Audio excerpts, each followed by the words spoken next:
Comme tout le monde le sait, cette situation s'aggrave chaque jour qui passe. Nous allons donc avoir l'occasion d'en parler ici aujourd'hui. Mais avant cela, nous demandons à Madame la secrétaire générale adjointe Biba de nous conduire dans la prière d'ouverture comme d'habitude. Prions. Père éternel, notre Dieu, nous te rendons grâce en ce moment pour tes bienfaits sans nombre envers nous. Nous te disons merci pour ces moments où nous sommes réunis en ces lieux pour parler de ce qui concerne notre pays. Père éternel, nous savons bien que tu as donné à chaque peuple son territoire et que ta parole nous déclare que nul ne peut déplacer les bornes de son voisin. Voilà pourquoi notre pays est menacé. C'est ainsi que nous venons auprès de toi te demander de nous accompagner dans ces combats que nous menons chaque jour pour la libération de notre territoire. Père éternel, nous sommes réunis en ces lieux pour écouter les messages qui nous sera adressé par rapport à la sécurité de notre pays. Et nous impliquons votre présence afin que tu puisses nous aider à prendre des décisions convenables pour sortir de cette issue. Nous te rendons grâce pour la présence de tout un chacun de nous en ces lieux. Et nous te remercions au nom de Jésus, qui est notre Seigneur et Sauveur de gloire. Amen. Amen. Avec décidé pour la vie du peuple congolais. Avec décidé pour un Congo fort et prospère. Avec décidé, c'est possible, c'est possible, c'est possible.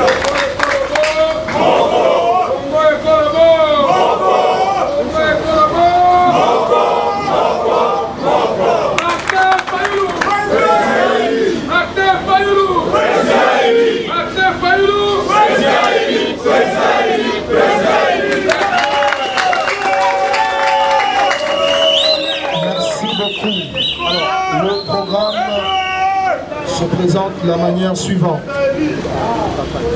Nous allons avant tout procéder à la lecture du point de presse tenu par le président élu le 16 novembre en rapport avec la guerre que nous impose le Rwanda et l'Ouganda. Ensuite, en principe, on doit avoir deux intervenants. L'honorable Jean-Baptiste Kassekwa.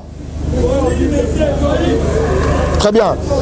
L'honorable Jean-Baptiste Kassekwa, qui a jusque-là un petit empêchement au niveau du Parlement, mais il a promis de nous rejoindre très rapidement.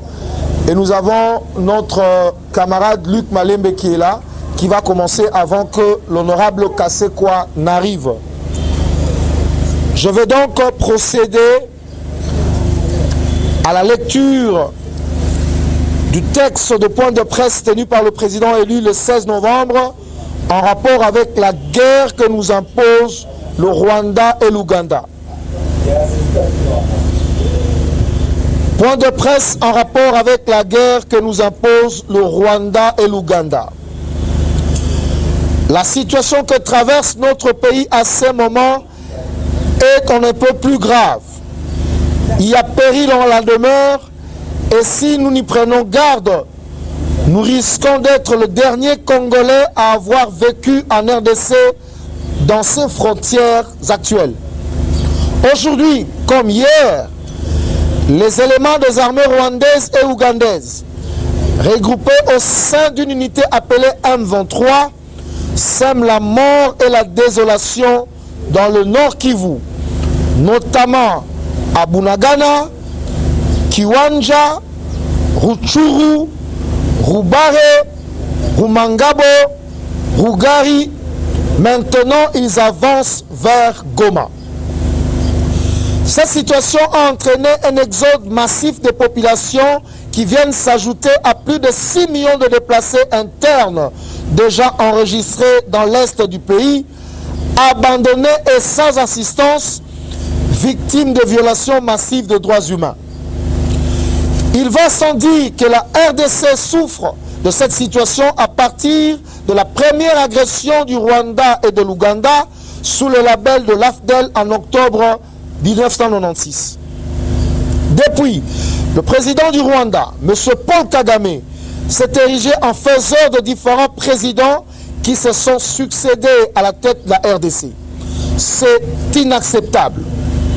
Les conséquences de la crise de légitimité et des dénis de souveraineté qui en découlent se font sentir aujourd'hui. Le Rwanda et l'Ouganda se donnent à cœur joie dans la déstabilisation de la partie est de notre pays qui s'étend dans d'autres parties du territoire national, notamment dans le Mai-Nombe et le Kwilu.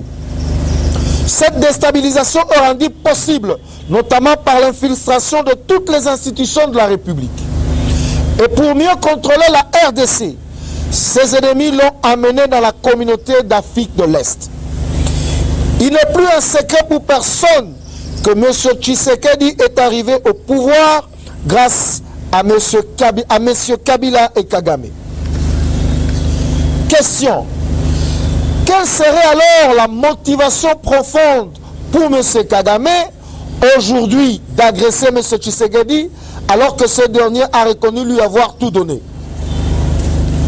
Pourquoi M. Tshisekedi n'a-t-il jamais pointé du doigt directement M.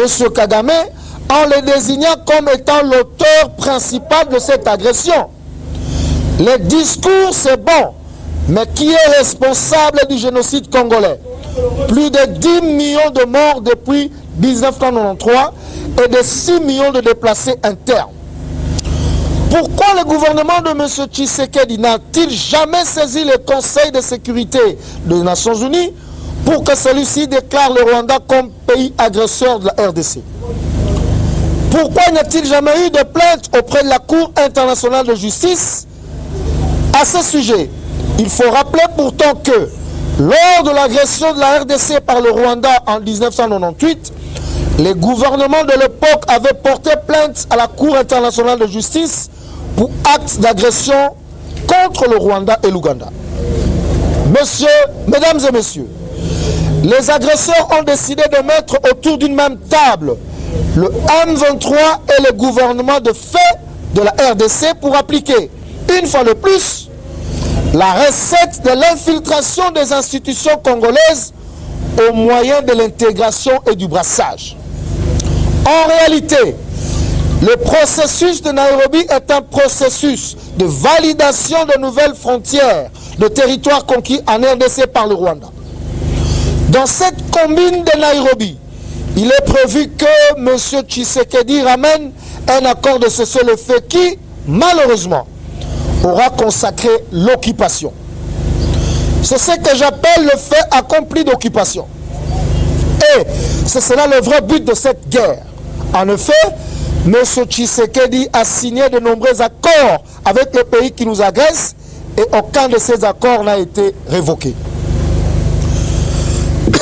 De ce qui précède, j'accuse M. Félix Antoine Tshisekedi Tshilombo de haute trahison. M. Félix Tshisekedi, de ce qui précède, j'accuse M. Félix Antoine Tshisekedi Tshilombo de haute trahison. M. Félix Tshisekedi et ses mentors sont cyniquement et désespérément à la recherche d'un argument électoral et de conservation de pouvoir. Ayant en effet constaté que M. Félix Tshisekedi ne pourra pas gagner les élections de 2023, ses parrains sont venus à sa rescousse en imposant à la RDC une guerre qu'il devrait gagner à temps voulu afin de lui donner l'occasion de se présenter en sauveur de la population congolaise qui ne jure que par la paix. Il aura ainsi gagné la guerre, mais les territoires conquis par le M23 seront rwandais et le Rwanda aura allongé ses frontières. Le peuple congolais debout s'y opposera avec la dernière énergie. Nous disons que la paix se gagne par les combats et non par une trêve. Nous voulons une paix durable et définitive. Toute paix qui viendrait en dehors de l'implication de notre peuple et de nos forces armées ne pourrait être qu'une paix de façade, comme ce fut le cas avec le CNDP et le M23-1. Le processus de Nairobi obéit au même modus operandi. C'est donc du déjà vu et nous n'en voulons pas. On ne peut pas demander à la RDC de dialoguer avec le M23, encore qu'ils ne sont pas congolais, pendant que le Rwanda refuse de dialoguer avec le FDLR et l'Ouganda avec les ADF. Le Conseil de sécurité des Nations Unies doit formellement condamner le Rwanda et l'Ouganda et leur demander de retirer leurs troupes de la RDC. Cette agression est en effet une violation grave de la Charte des Nations Unies. Il faut en outre trouver une solution immédiate dans le sens d'éloigner le FDLR et les ADF de la RDC. Il faut enfin mettre un terme au mandat actuel de la MONUSCO et la remplacer par une nouvelle mission qu'on appellerait ONU-RDC, Opération des Nations Unies en RDC, avec un mandat offensif de rétablissement de la paix et de maintien de l'intégrité territoriale de la RDC. Peuple congolais, cette guerre doit cesser d'être une combine privée entre le sieur Tshisekedi et Kagame. Elle doit devenir l'affaire de tout un chacun.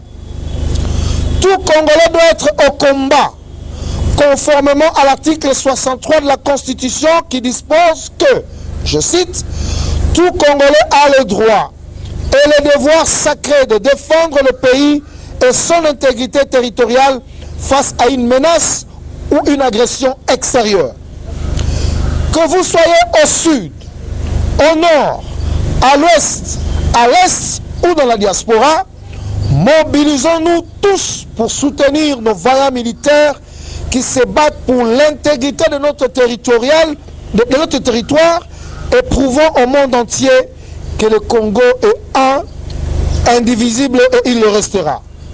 Kinshasa, le 16 novembre 2022, Martin Fayulu Madidi.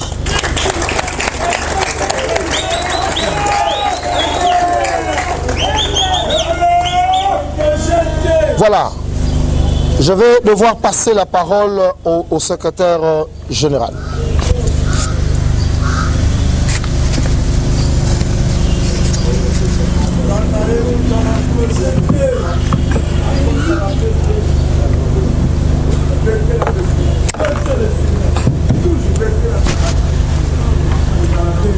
Monsieur le Président élu, honorables députés, chers Banamboka, membres du Bureau national, pour mieux diriger le pays, il faut connaître son histoire. Pour mieux résoudre une crise, il faut connaître ses origines. Vous allez vous rappeler que c'est depuis l'avènement de l'AFDL dans notre pays que le Rwanda s'est donné le pouvoir de nommer des chefs d'État en RDC. Ils ont commencé par amener Laurent Désiré Kabila avec les armées rwandaises et ougandaises. Ils l'ont installé au pouvoir. Quand ils ont constaté que Laurent Désiré Kabila ne marchait plus dans leur chemin, dans leur voie, on l'a liquidé. Et on est allé chercher Joseph Kabila, 29 ans, à Puerto, en brousse. Et on l'a ramené à Kinshasa. On a fait de lui, on l'a imposé président de la République. Vous connaissez l'histoire des différentes élections que M. Kabila a organisées. 2006, Jean-Pierre Bemba a gagné et il s'est vu confisquer le pouvoir. 2011, M. Etienne Tshisekedi de mémoire a gagné. M. Kabila a confisqué le pouvoir et 2018, enfin, le président élu Martin Fayulu a gagné l'élection qui était un plébiscite et Kabila, comme d'habitude, a foulé aux pieds la volonté de tout un peuple. Et pour cette dernière fois, M. Kabila, en collaboration avec M. Paul Kagame, ils ont imposé au peuple congolais M. Tshilombo à la tête du pays. C'est ici l'occasion de s'interroger. Qu'est-ce que M. Tshilombo avait promis à M. Kagame et à M. Kabila pour l'avoir imposé à la tête du pays sans avoir gagné les élections? Chers amis, les accords secrets ont été signés. Les deals obscurs existent.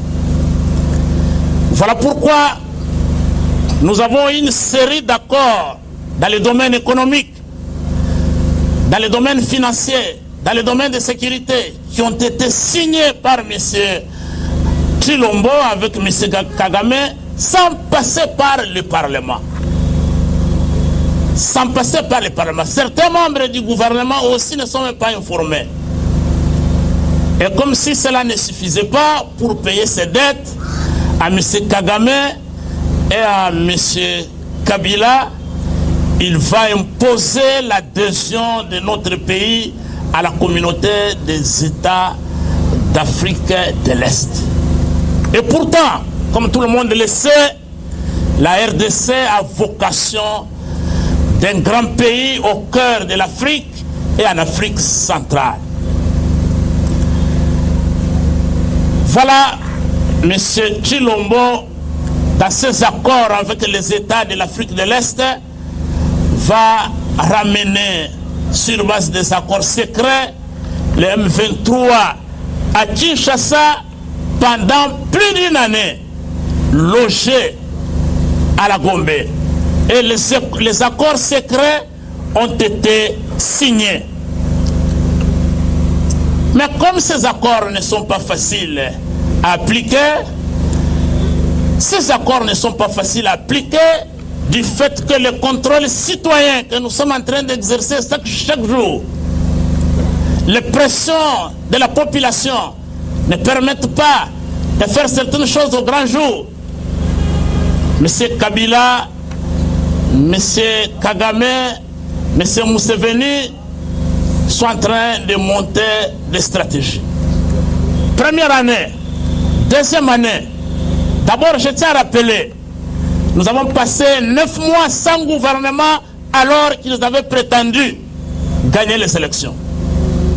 Après 9 mois, nous avons passé 2 années de distraction entre M. Kabila et M. Tshilombo de l'alliance FCC-CACH. Et enfin, nous sommes entrés dans la distraction de l'Union sucrée. Et pendant ce temps de distraction politique, de temps de jouissance pour M. Tshilombo et ses affidés, M. Kagame était en train d'installer ses bases tranquillement dans les provinces de l'Est de notre pays. Donc M. Kagame était en train de s'installer au Nord Kivu, l'Ouganda en train de s'installer dans l'Ituri et M. Kagame prolongeait ses bases avec le Burundi dans le sud Kivu. Et à la 4e année, c'est là où je dois attirer votre attention, chers camarades, chers Manamboka. 4e année de bilan catastrophique. Tous les secteurs de la vie sont par terre. Et rien ne marche. Nous assistons à un état de siège sans planification, catastrophique.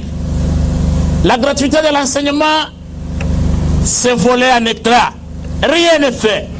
Et Tshilombo doit maintenant entrer en 2023, l'année électorale, sans bilan. Sans bilan. Et se protéger, ses mentors, M. Paul Kagame, M. Museveni, se sont réveillés pour dire 2023, s'il y a élection, ça sera la catastrophe pour notre protégé. Qu'est-ce qu'il faut? Il faut les sauver. Voilà, chers amis, on nous impose une guerre apparemment artificielle. Cette guerre qu'on nous impose,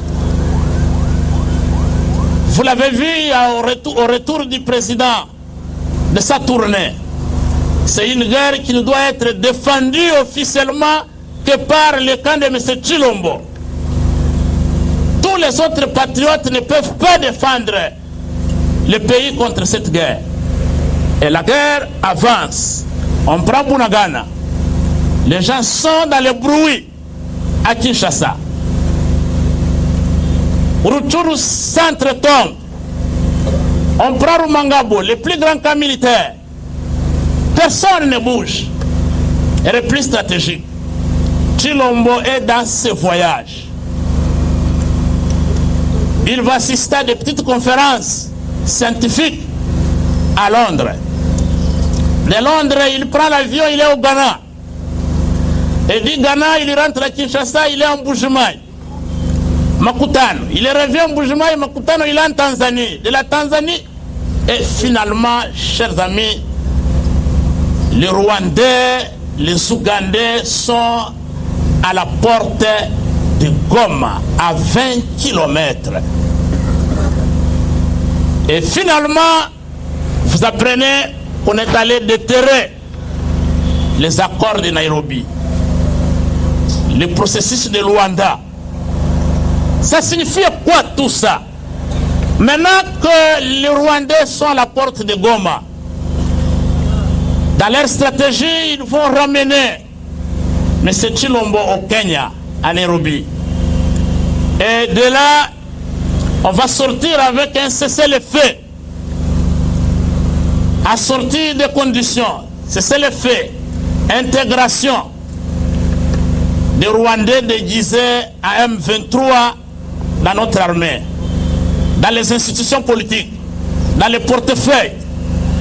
Mais dans ce cessez-le-feu, les militaires rwandais vont continuer à garder les positions qu'ils occupent. Et c'est ce que le commandant du peuple, le président élu, appelle la partition de fait.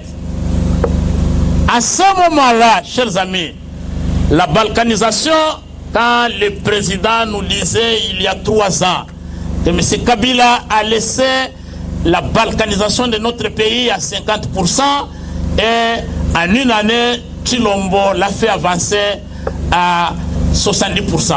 Et aujourd'hui, nous sommes même à 90%. Donc, quand ils auront appliqué ces accords avec un cessez-le-feu dans les conditions où nous sommes affaiblis, l'armée infiltrée, tous les services infiltrés, les Rwandais vont faire semblant de déposer les armes, une accalmie va s'observer dans les territoires occupés. Nous sommes en 2023 et Tshilombo va aller comme libérateur. Il n'y a plus de guerre dans tout ce territoire et applaudi comme quelqu'un qui a mis fin à la guerre, et ça sera un argument électoral pour lui permettre d'être encore reconduit à la tête de la République démocratique du Congo. Est-ce que vous comprenez la stratégie? Voilà pourquoi, suivez, chers amis, parce que bientôt vous allez apprendre que les M23, les Rwandais sont vaincus. Ils ont déposé les armes. On va vous montrer les images qui datent des années où vous verrez des colonnes les Rwandais en train de rentrer chez eux. Des fausses images, des fake news. On va vous dire qu'il n'y a plus de Rwandais, ils sont partis. Et que vous avez un héros qui a mis fin à la guerre. Et il va se présenter en libérateur. C'est un jeu. Mais les Rwandais seront là. Notre pays sera déjà balkanisé. Et chers collègues, chers camarades, vous devez savoir, comme le président élu l'a dit, les objectifs des Rwandais et de Paul Kagame sont clairs. Maintenir la RDC dans une instabilité chronique. Piller les richesses naturelles de notre pays. Et dans cette instabilité où nous avons plus de 6 millions, maintenant plus de 8 millions de déplacés internes, on va appliquer la politique de transplantation. Là où nos frères, nos sœurs fuient leur village, leur cité, on va ramener les Rwandais remplir les vides. Et enfin, ça sera la balkanisation. Ça sera la balkanisation. Dans notre pays, on va vous parler d'un référendum d'autodétermination. Mais qui va voter? Vous comprenez pourquoi Tshilombo s'évertue avec ses amis à se précipiter pendant ce temps au recensement. Vous allez recenser qui? Où? Dans ces conditions ici. Vous irez dans les camps de déplacés où il y a des millions, procéder au recensement. Vous irez dans des villages abandonnés, habités par les Rwandais, à les recenser. Voilà, cher Banamboka, nous sommes là devant un fait accompli. Nous devons nous relever. Nous devons être vigilants. Notre pays est en train de partir. Les Rwandais, les Ougandais, déguisés en M23, sont déterminés dans leur stratégie pour nous imposer une fois de plus les dirigeants illégitimes en 2023. Je vais terminer par vous dire, chers amis, ne dormons pas, parce que j'ai entendu beaucoup de collègues dire qu'il n'y aura pas élection en 2023. C'est faux. C'est faux et archi faux. On est en train de nous endormir. Quand ils seront au bout de leur stratégie, quand ils vont constater que la stratégie marche, un semblant de fin de guerre et de sécurité s'installe dans les provinces de l'Est, comme nos frères qui sont en Ituri, au Nord Kivu, au Sud Kivu, ne jurent que sur la paix. Il suffit tout simplement d'une accalmie de 4-5 mois stratégiques par les Rwandais et les Ougandais. Chers amis, on va nous organiser des élections en catastrophe, et dans cette euphorie, Tshilombo sera reconduit par Paul Kagame et Museveni à la tête du pays, parce que nous ne sommes pas vigilants. Est-ce que vous suivez ça? Voilà, chers amis, c'est une interpellation. Je vous demande de lire et de relire le message du président élu. Beaucoup de choses qui sont dites là-bas. Tout ce qui est là-bas va s'accomplir. Et déjà, nous sommes en train de le vivre. La question qu'on se pose, les Rwandais et les Ougandais sont à 20 km de Goma. Mais les 903 militaires kenyans qui sont arrivés, première déclaration de leur commandant en chef, ils ne sont pas venus pour aller combattre les M23 au front. Ils sont là pour protéger l'aéroport de Goma. Est-ce que c'est vraiment correct ça? Mais qu'est-ce qu'ils attendent? L'aéroport de Goma est excentré, un peu à l'écart de la ville. Donc, ils peuvent venir prendre la ville de Goma. Vous, vous êtes à l'aéroport. Et qu'est-ce que vous allez faire si on prend la ville de Goma? Et alors, en ce moment-là, chers amis, ce qui va se faire, c'est quoi? Et c'est écrit dans le message du président élu. Quand les Rwandais vont prendre la ville de Goma, ou même pas, ne pourront même pas prendre la ville de Goma, quand on va monter, on va appliquer leur stratégie de cesser le feu, on va vous dire que la population ne veut plus de la MONUSCO, ce qui est certain. Et on va déployer les forces armées des États de l'Afrique centrale, comme de l'Afrique de l'Est plutôt, comme les remplaçants de la MONUSCO, force tampon pour assurer la sécurité et la protection des personnes et des biens dans les territoires jadis occupés par le Rwandais. Ils vont nous dire ça. Mais qui sont ces forces-là? Ce sont les mêmes. Ce sont les mêmes, chers amis. Ce sont ces Rwandais, ce sont ces Ougandais. Quand ils sont ensemble, tu ne peux pas différencier. Ça c'est un Ougandais, ça c'est un Rwandais, ça c'est un Kenyan, ça c'est un Burundais. Il n'y a pas de différence. Ils vont se déguiser, ils seront là et ça va être très compliqué pour nous. Très compliqué pour nous. Voilà pourquoi, chers amis, nous devons, comme l'a dit le président élu, nous opposer à ces accords de Nairobi.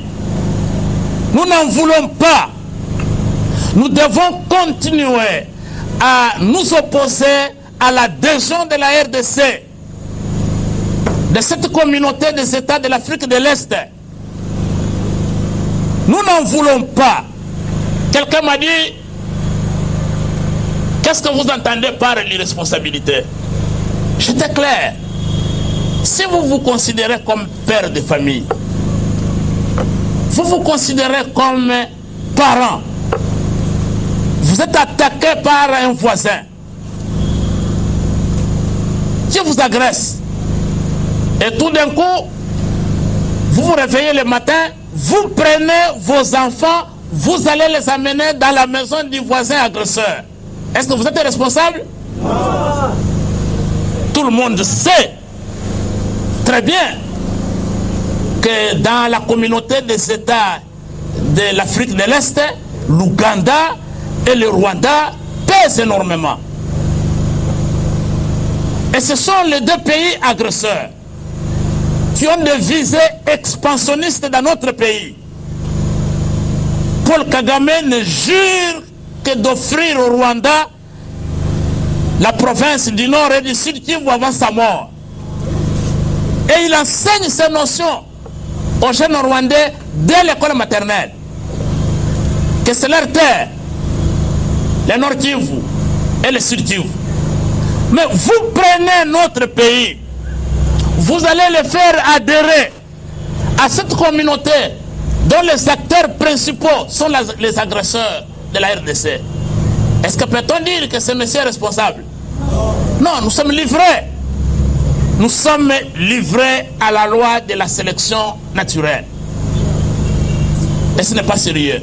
Voilà, chers amis, je vais terminer par là. Lisons et relisons.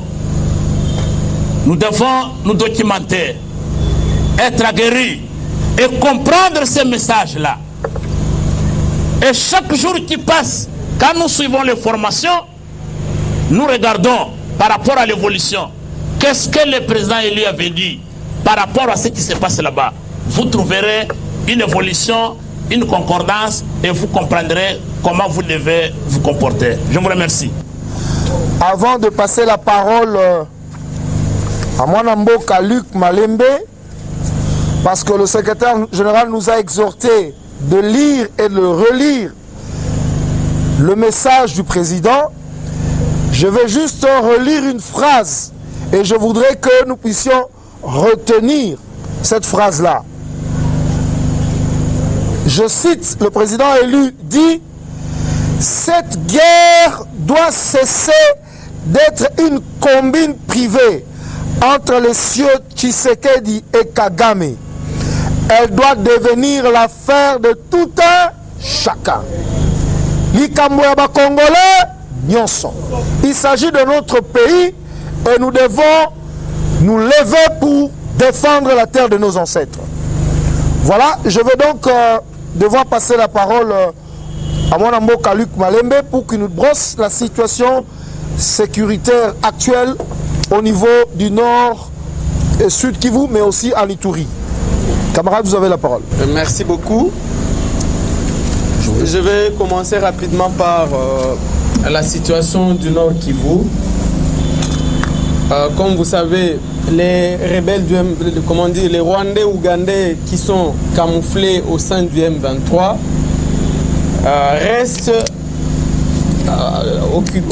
continue d'occuper la localité de Kibumba qui se trouve à 22 km exactement au nord de Goma. Même si nous avons suivi un journaliste taliban de l'UDPS dire que Kibumba serait à 360 km de Goma. Ce qui est faux. Kibumba n'est qu'à 22 km de Goma. Et les rebelles sont toujours là. Ce qui surprend, c'est que M. Uhuru Kenyatta, médiateur de la communauté de l'Afrique de l'Est dans cette crise, il a été ici, il a été à Goma et à Kigali, et il a dit qu'il a échangé avec Kigali, avec le président Kagame, qui a dit qu'il allait demander au M23 de se retirer.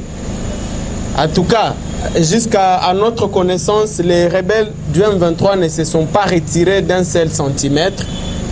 D'ailleurs, ils continuent à se battre. Ils ont plutôt, apparemment, ils ont changé de stratégie. Ils ont laissé le front de Kibumba et ils se concentrent à contourner la ville de Goma du côté du territoire de Massissi. Comme vous savez, malheureusement, il fait tard, on devait ramener la carte. Le territoire de Massissi est frontalier au territoire de Rutshuru au nord Kivu. Et les deux territoires sont habités par des populations rwandophones, d'expression rwandaise. Et toutes les rébellions qu'on a eues ont été basées dans cette zone-là. Le CNDP de Laurent Nkunda était là-bas. Le M23-1 et le M23-2. Donc ils tentent de couper, de regagner Goma en passant par le Massissi. Parce que là, ils ont compris que l'armée a concentré ses forces sur le front de Kibumba et ils tentent de prendre la ville en tenaille du côté nord et du côté est en passant par la route Sake qui va jusqu'à Bukavu. Et donc voilà la situation. Vous avez suivi la participation honteuse de notre diplomatie à l'Organisation internationale de la francophonie.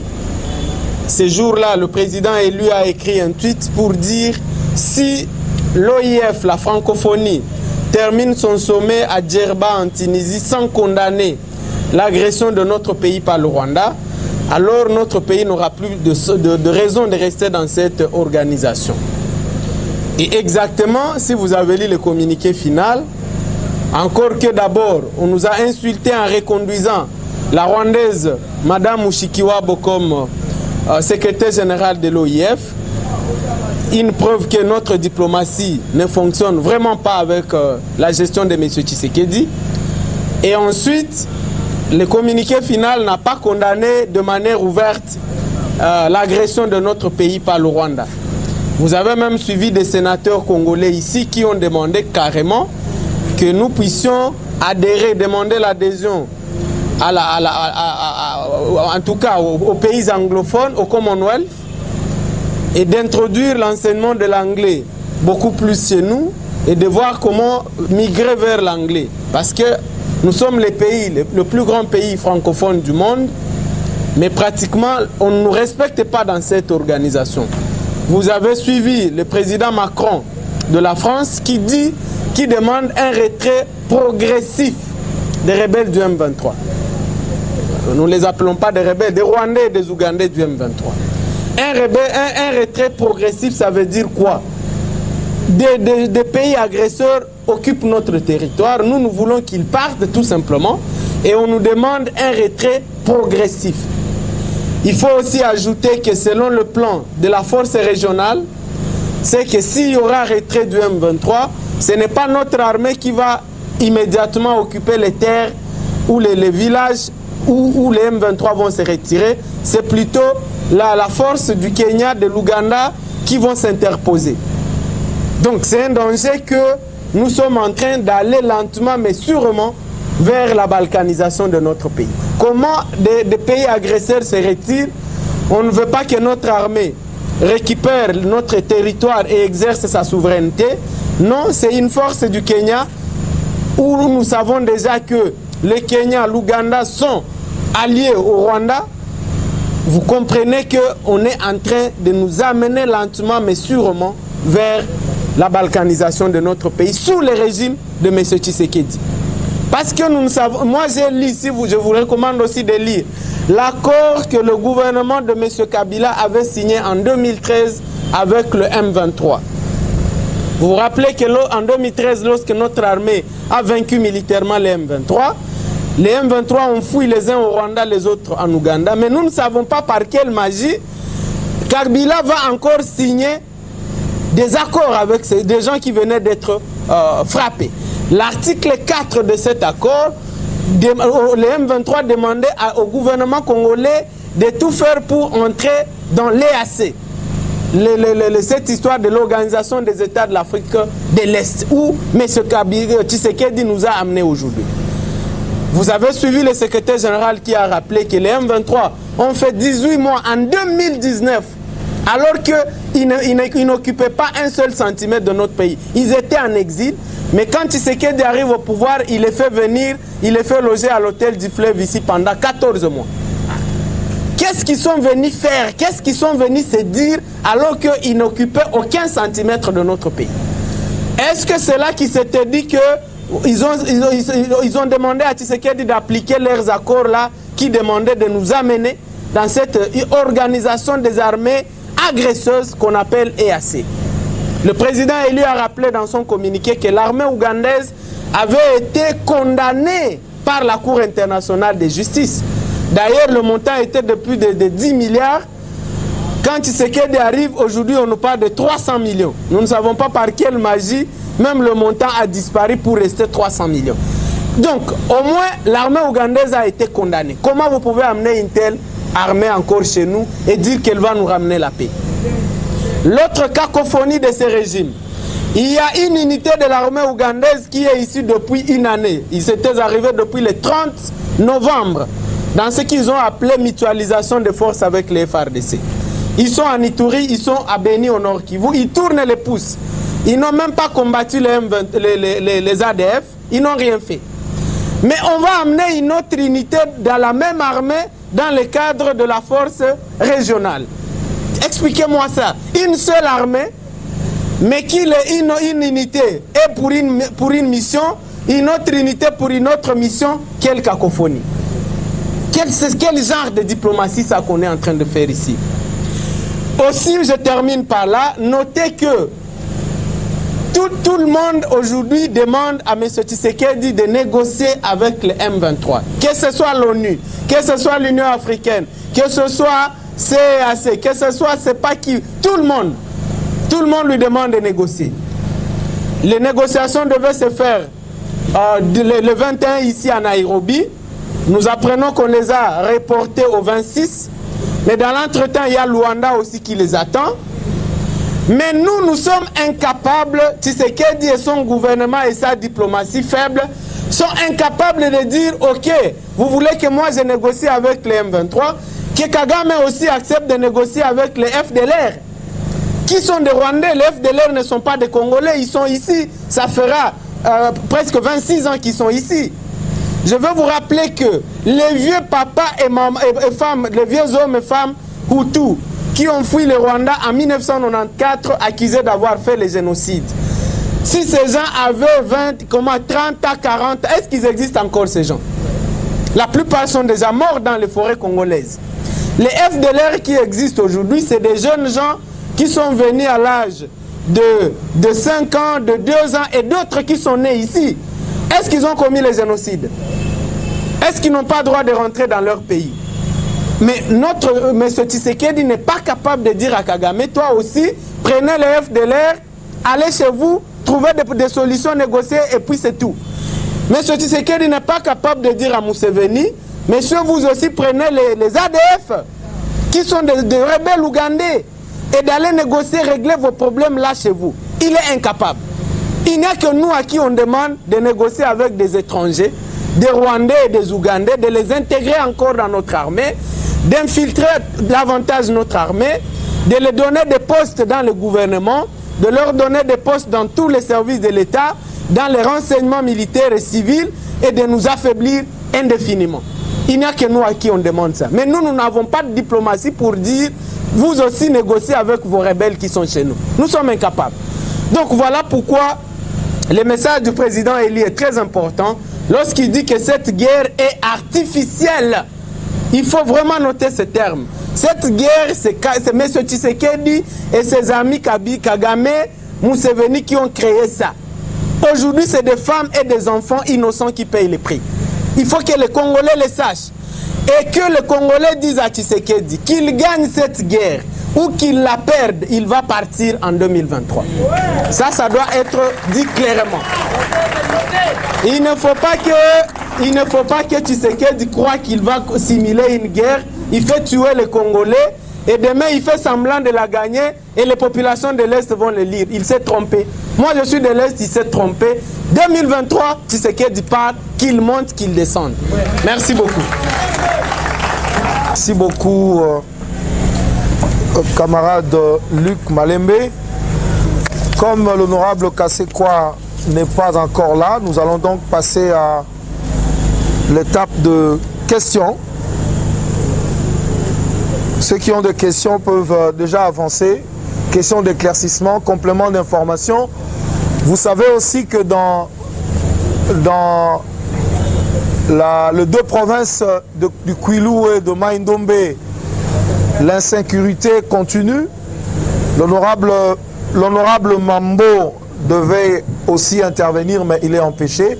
Si quelqu'un a des informations, des compléments d'information sur ces deux provinces, il peut aussi venir nous le communiquer. Question? Merci. Personnellement, je voudrais qu'on fasse une réflexion au sujet du concept de balkanisation de la RDC et son évolution. Parce que nous savons tous que le but ultime de cette guerre, c'est la balkanisation. D'après mon analyse, le premier Congolais à utiliser le terme balkanisation pour éveiller le peuple congolais s'appelle Patrice Emery Lumumba. Il avait déjà dénoncé lors de l'indépendance que le complot est déjà là. On parle de la balkanisation. Après son départ, bien avant cela, il n'y a que le président Joseph Kasavubu qui ne s'était pas impliqué dans la balkanisation. Le maréchal Mobutu a contribué aussi à la balkanisation lorsque il va nommer un directeur du cabinet, un étranger, qui a permis l'infiltration des services de l'État par les étrangers et plus particulièrement par les Rwandais. Moussé Kabila, en arrivant, il nous a dit que dans l'armée, il n'y avait aucun Rwandais. Au départ, il a nié. Et en fin de compte, il viendra lui-même, il reviendra à charge pour nous dire que l'AFDL est un conglomérat d'aventuriers. Vous comprenez comment beaucoup de régimes qui se sont succédés nous ont trahis. À l'époque de Joseph Kabila, ça devient pire. De quelle manière a-t-il contribué? D'une part, en favorisant l'avancée des troupes étrangères, et d'autre part, en favorisant le mixage, le brassage. Quel est le grand but du brassage? C'est pour permettre à ce que, je l'ai déjà dit une fois, je le répète, que dans 10-15 ans, les généraux de l'armée RDC soient les étrangers, c'est-à-dire soit les personnalités importées des troupes étrangères. Il vous souviendra que dans la plupart des cas, lorsqu'ils font ce brassage, c'est que ces gens-là, quand ils intègrent notre armée, c'est avec leur grade qu'ils ont hérité sans formation militaire, sans quoi, à cause de la complaisance, tout ça, et on les copte dans notre armée au grade de capitaine, major, colonel. Alors que pour obtenir ce grade, il faut nécessairement passer par une formation. Maintenant, pour chuter avec M. Félix Tshilombo, il y a un rapport étroit entre la manière dont il est entré au pouvoir et la manière dont cette guerre est gérée. Nous savons tous que lorsque l'Union africaine avait préféré dépêcher un comité de haut niveau pour clarifier les résultats des élections en RDC, je songe particulièrement à l'élection présidentielle de 2018, parce que c'était avant la publication des résultats des élections législatives provinciales et nationales. Nous avons vu comment Paul Kagame, qui était à l'époque le président d'exercice de l'Union africaine, s'est précipité ici et le président Kenya, l'ancien président, c'est qui encore Uhuru Kenyatta est arrivé. Cette complicité, nous la sentons parce qu'on n'arrive pas à citer Paul Kagame, on arrive à collaborer avec l'Ouganda sous réserve que c'est une coalition, alors que l'armée ougandaise est impliquée dans cette armée. Bunagana ne serait jamais tombé, ni c'était le fort des troupes ougandaises. Mais comment se fait-il qu'on prend des alliances avec ceux qui nous agressent? On abandonne même la SADC qui a été utilisée par Mouzé pour contrer l'avancée de ces troupes-là. On va prendre des... Donc, nous comprenons à ce niveau que, aujourd'hui, pour citer, excusez-moi, monsieur Adrien, la balkanisation est déjà à pied d'œuvre. Parce que quel est le but de la balkanisation? C'est priver un État d'une partie de son territoire afin de le gérer et les hommes, disons, de le gérer administrativement et financièrement. Au moment où nous parlons, les troupes étrangères sont en train de percevoir les taxes là où ils se sont installés. Les richesses de la RDC, dans sa partie Est, profitent au Rwanda et à l'Ouganda. Mais c'est déjà la balkanisation. Avant qu'on arrive ici physiquement, nous sommes déjà dans la balkanisation économique. Merci pour la parole. Moi, c'est le camarade David Mwimbo, inspecteur de la section Kimbaseke. Ici, je voudrais vous rappeler une chose, parce que nous, les Congolais, souvent, nous oublions vite. Tout ce que nous sommes en train de vivre ici, c'est la suite logique du pouvoir volé. Vous n'avez pas oublié, je pense, le pouvoir a été négocié à Nairobi, au Kenya, avec Uhuru Kenyatta. Kenyatta qui est le parrain de Cash, FCC Cash. Donc, à partir du pouvoir négocié, du pouvoir volé entre Kenya, entre les Ougandais et les Rwandais, c'est tout ce que nous sommes en train de vivre, la suite logique d'un pouvoir volé. Alors, M. Chilombo, en signant les accords, en signant l'acceptation d'avoir un pouvoir qui ne lui appartient pas, c'est là où nous sommes tombés aujourd'hui. Donc, il a touché au fait. Il a touché au fait, il ne savait pas que les accords que moi je suis en train de signer aujourd'hui, ça va retourner contre moi. C'est là où il est tombé. Là, il est dans un piège, il est entre le marteau et l'enclume. Il est en train de chercher qui va lui faire sortir de cette enclume-là. Donc c'est pourquoi vous allez voir que tous les armées qui sont en train de venir, il n'y aura rien de bon. Donc l'armée là de l'Afrique de l'Est, il n'y aura rien de bon. Ils ont comme pour mission de créer une zone tampon afin que quand ils vont soulever l'option de cesser le fait, ces troupes-là vont créer une zone tampon pour que notre pays reste en activement occupé par les Rwandais.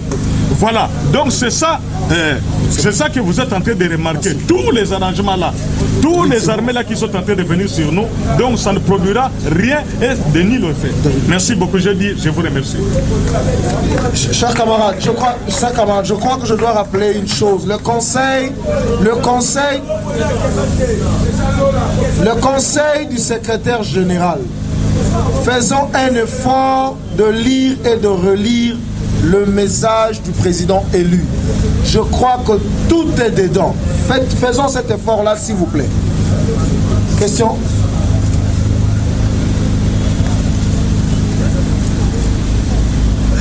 Court et précis. Merci, camarade Adrien Malenga, pour la reprise Sanga Maloba. C'est le camarade Trésor Lola. La lingina tuna motuna et pas camarade Liki Malembe. Oaza coordonnateur na biso ya SID na province ya Ituri. Otobena lingala ituka ya Ituri. Tolobi ke monyale ya mboka eza munene. Otobeni este. Monyale ya mboka eza munene. Otomoni province ya Ituri pe province ya Nord Kivu. Mena otokomi kolobela mingi kama kamba Nord Kivu. Ni makambo ya Ituri toposa peke ba ade finalu. Odo continuer ko tere côté ya Bunya. Ce qu'on a dit, c'est que les Canadiens, ils ont dit que les Canadiens, mais l'autre, il y a qui vous caca. Il dit que on les capable de sa biso nam donc kuna kimi koti na Ituri yiki kezo ka côté ya Nord Kivu motuna ya mibale na lingina tuna tata mokonzi akendaki bokila wa akendaki ye aye kozongela biso mais c'est-tu le bon Félix et Antoine comme biso tobeyaka le grand voyageur alors ça lolenge nyonso po ke akanga suma ponami oyo ezali koya biso baikotelemaka liboso etuluku ya bato mikolo nyonso mpona kopesa sango ya parti na biso mpe ya mboka mituna eyaka lolenge na lolenge mpona mobu 2023 bazoloba na nungunungu eke tata mokonzi na biso oyo azalaki moponami ya peuple masolo moko ezalaki kolengelama ye na mesetule mo Félix Antoine biso mpe tokoka tukomanolela bango me na nkuku tolengaka na koyeba eloko ni pende ya solo po elengelami ote tata mokonzi na Fayulu na mesetule mo Félix Antoine. Merci beaucoup. nalingi napesa nanu différence moke c'est que eloko ezoleka na Nord Kivu na Rutshuru na Goma eza eloko ya balkanisation ya mboka na biso eza ba armée étrangère ya Rwanda Uganda baye ba occuper mboka na biso na idée ya kokata parti moko ya Congo ebunga ezala susu Congo te. Alors que na Ituri tozande na ba rébellion na disons na ba groupes armés ya local kaka na biso. C'est vrai que ba ADF baza kuna o baza ba Ougandais mais baza na visite ya kokata mboka na biso. Donc ezate que tobosani Ituri mais gravité ya situation eza na Nord Kivu ezo sala ke tolobela yango mingi. Mais ndenge botuninga Ituri eloko ba ma situation kuna eza ndenge nini c'est que lobi kaka awa attaque ezalaki susu ya ba ADF ndenge ndeko nanga lobi na village ya Mayuano esika batumi bale bakufi et puis batumbi ba camion ya ba marchandises oyo bandole kana balabala ke Kisangani. Donc situation kuna pe etikali kaka ndenge moko échanger te province etikali entre ba maboko ya ba groupes armés état de siège eza kuna kutu tolebelaka ngo susu te po aussi omona état de siège oyo emenaka ta opération moko militaire bato bafandeli kuna bazoluka bazocollaborer na ba groupes armés eke koluka or wana bakaboli entre ba groupes armés na ba animateur ya état de siège na bato batindaki bango bato bazawa na Kinshasa. Boyokaki ndeko Chilombo batunie bilan ya état de siège azalaki na interview na kanisi na France 24 alobaki ke état de siège e bakisi ba recette ya l'état na France 24. Est-ce que bilan ya état de siège cause la komatisa mbongo alors que tozana 4000 morts depuis eloko wana eza wana ye azomona kaka mbongo. Biso na Ituri to mituni mbongo alobi yango d'abord eza wapi parce que état de siège depuis eza wana babalabala nyoso ekufi. Tango ngana zalaki na Bunia tozalaki na projet ya koasphalter ville ya Bunia. Donc ezalaki arrangement kaka ndenge basalaka na Goma, arrangement ya ba opérateur économique na gouvernement provincial. Tango mutu wana état de siège aye azwi mbongo wana atie nyonso azote yango na poche. Projet asphaltage wana ya ville ya Bunia ekufa. Babalabala nyoso, route nationale numéro 4, route nationale numéro 27, nyoso ekufa délabré, mbongo nyoso atiaka na poche na ye.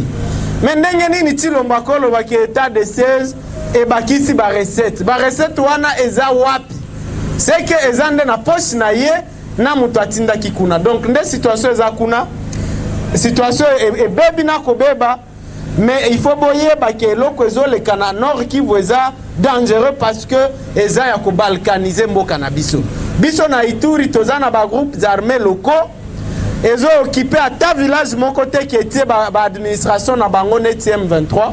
Kodeko ezo gérer à ta village mon côté bayaka ba attaquer mais bazongi ba village nyonso ezaka kaka na gestion ya ba chef de village na yango. Mais na Nord Kivu est-ce que za bongo? Nani azo gérer kiwanja sikoyo? Ba Rwandais. Nani azo gérer Rutshuru? Ba Rwandais. Nani azo gérer Rumangabo? Ba Rwandais. Mais na Ituri ezaka ba groupes armés na biso locaux. Eza na appui ya ba étranger te. Ezaka ba conflit na biso ya kati oyo toko gérer. Peut-être à Mabeka keza ba AFDF ou ba utaki côté à Nord Kivu. Merci. J'ai l'impression que Bitumba oyo tozo bunda boso bosana noki noki. Et c'est très dangereux ça. En tant que parti de la résistance. Le 24 janvier 2019, Mokolo Chilombo akendaki ko prêter serment akwei ou bien akwei te era akwei bapisema ya meli à la muki eloko alibosa no bakanini. Il a tendu la main au commandant du peuple. Il a tendu la main dès le premier jour. Déjà 2019. Mais la réponse a été donnée clairement par les directeurs de cabinet de la campagne du président à l'époque. Paix à son âme. On ne prend pas une main seule. Il fallait d'abord laver tes mains avant de l'étendre à quelqu'un. À ce moment-là, le commandant du peuple n'avait pas trouvé nécessaire de s'associer à quelqu'un qui a usurpé le pouvoir du peuple. Comment vous pouvez imaginer que maintenant là, à 14-15 mois de la fin, il faut aller au Kundaye.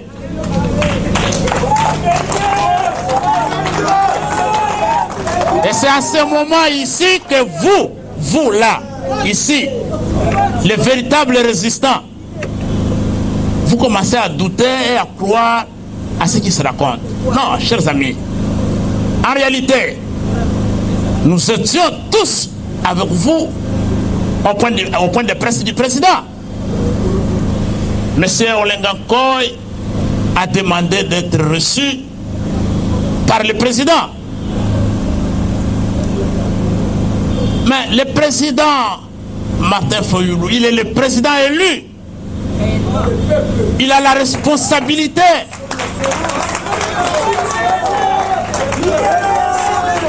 sa légitimité impose d'être à l'écoute de tout le monde.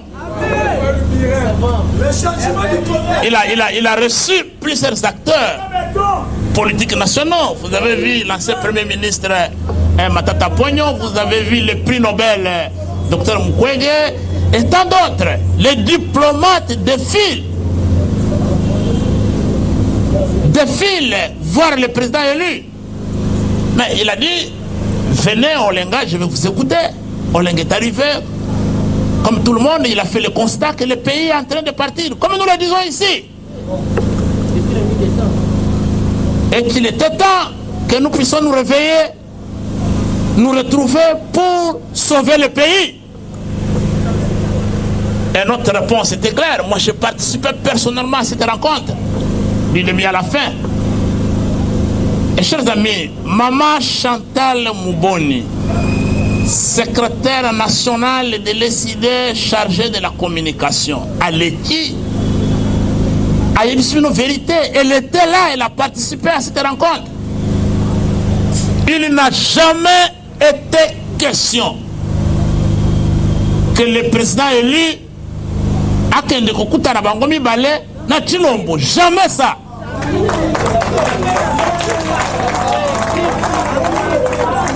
Jamais. Il n'a pas été question. Suivez.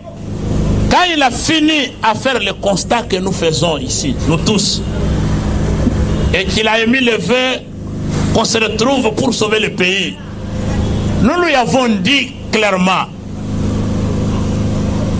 aujourd'hui, nous sommes face à deux défis. Le premier défi, c'est le défi de la sécurité.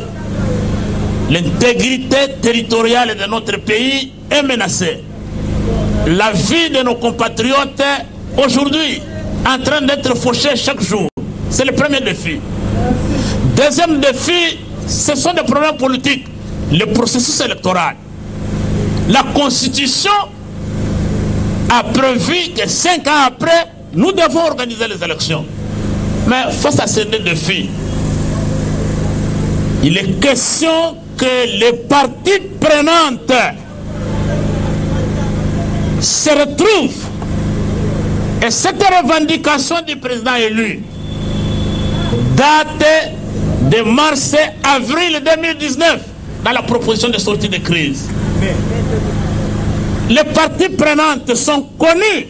Il n'est pas question de convoquer la foire.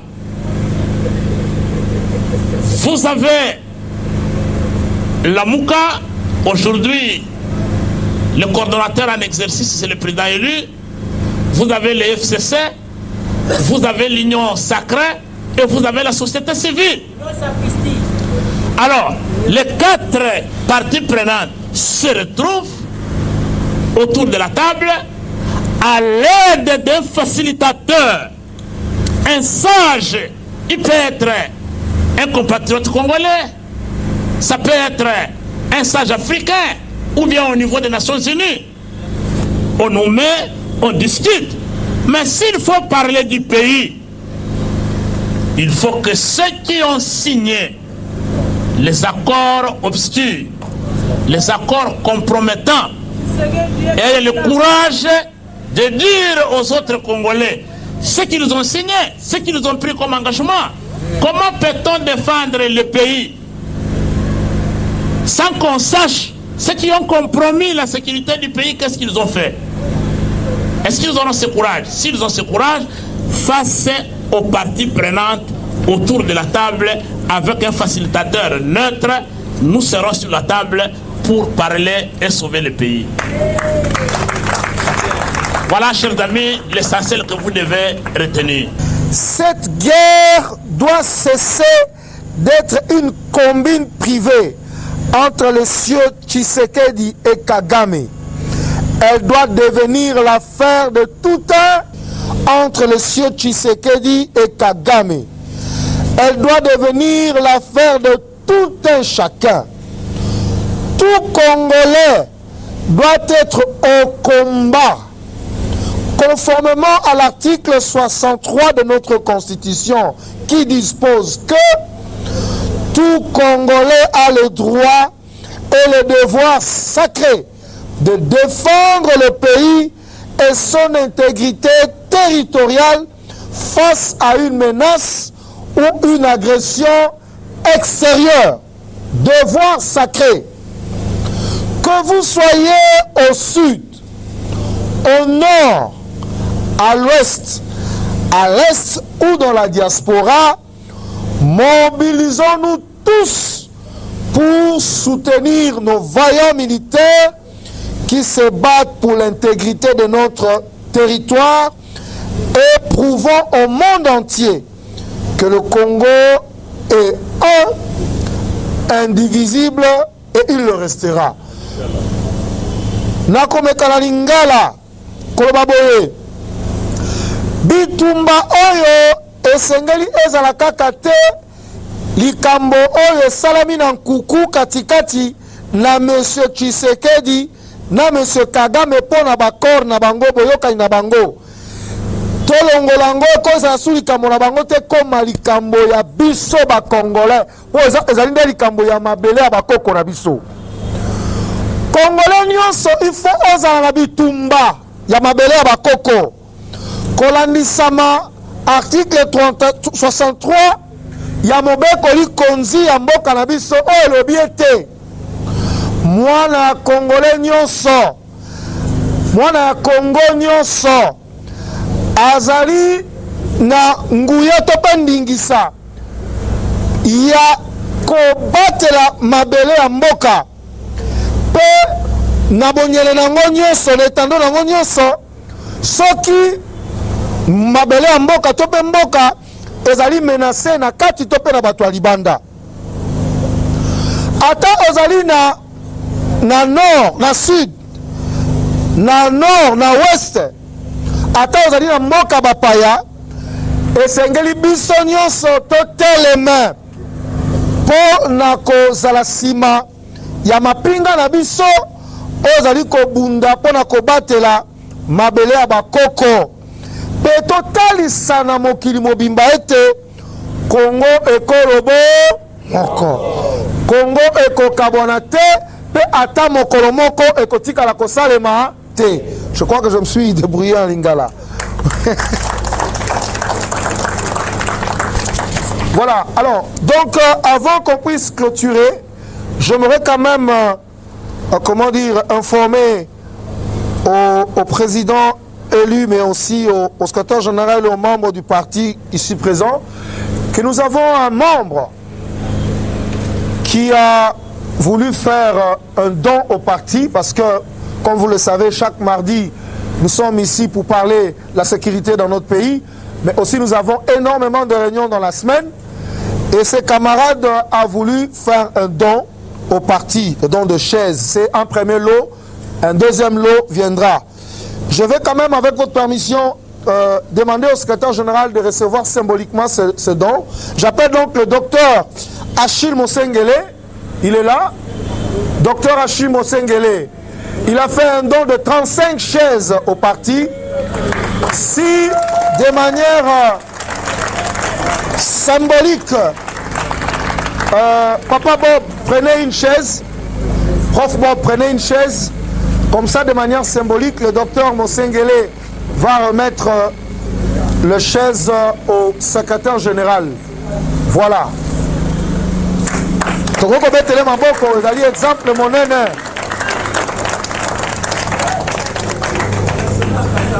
Voilà, le président élu va le remercier. Merci beaucoup. Merci. Voilà.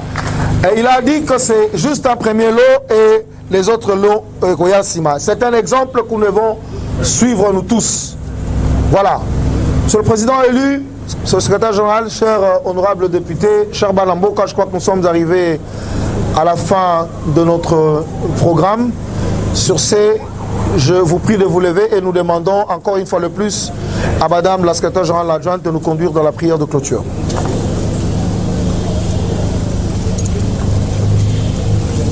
Nous te remercions, Père éternel, pour ces moments passés ensemble sous ta protection et recommandons le retour de tout un chacun sous ta main puissante et que tu assures la sécurité pour ceux qui vont se déplacer dans les transports. Merci Père Céleste pour tout, au nom de Jésus notre Seigneur. Amen. Amen. Avec SID. Pour la dignité du peuple congolais. Avec SID. Pour un Congo fort et prospère. Avec SID. C'est possible, c'est possible, c'est possible. Congo Ekolobo. Mon corps. Congo Ekolobo. Mon corps. Congo Ekolobo. Mon corps, mon corps, mon corps. Président élu.